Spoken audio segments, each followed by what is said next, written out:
ఇలా జరుగుతుందని అసలు అయితే అనుకోలేదు.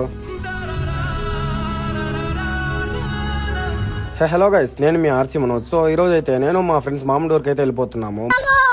ఇంకందరం పెట్రోల్ బంక్ వచ్చి పెట్రోల్ పట్టుకుని ఇంక స్ట్రైట్ గా రంజీ దాబాకి వెళ్ళి రోటీలు తీసుకుని మేము మామూలు అయితే వచ్చేసాము. నెక్స్ట్ బైక్ పార్క్ చేసి మేమైతే లోపలికి అయితే ఎంటర్ అయిపోతున్నాము. సో ఇక్కడ నుంచి చూడండి, మేము వెళ్ళబోయే స్పాట్ కి ఇక్కడ నుంచి దగ్గర 4-5 కిలోమీటర్స్ అయితే ఉంటుంది. మా గ్యాంగ్ లో మేము కొంతమంది మాత్రమే స్పాట్ కి అయితే రీచ్ అయ్యాము. ఇంకా వెనకాల మా ఫ్రెండ్స్ చికెన్ అయితే తీసుకొస్తున్నారు. ఫైనల్ గా చికెన్ చేసుకోవడానికి కావాల్సిన కర్రలని తీసుకుని వచ్చేసాము. ఇంకా మన వాళ్ళు చికెన్ తెచ్చే లోపల కాసేపు ఈత కొడదామని నేనైతే నీళ్ళలోకి దిగేసి లోపలే కాసేపు ఈత కొట్టాను. చికెన్ చేయడం అయితే స్టార్ట్ చేస్తున్నారు. ఇంకా చికెన్ చేయడానికి కొద్దిగా టైం పడుతుంది కదా, ఇంకా మేమైతే అంత లోపల పాటలు పెట్టుకుని అయితే ఎంజాయ్ చేస్తున్నాం. మా ఫ్రెండ్ చికెన్ చేస్తూ ఎలా డాన్స్ చేస్తున్నాడు ఒకసారి చూడండి.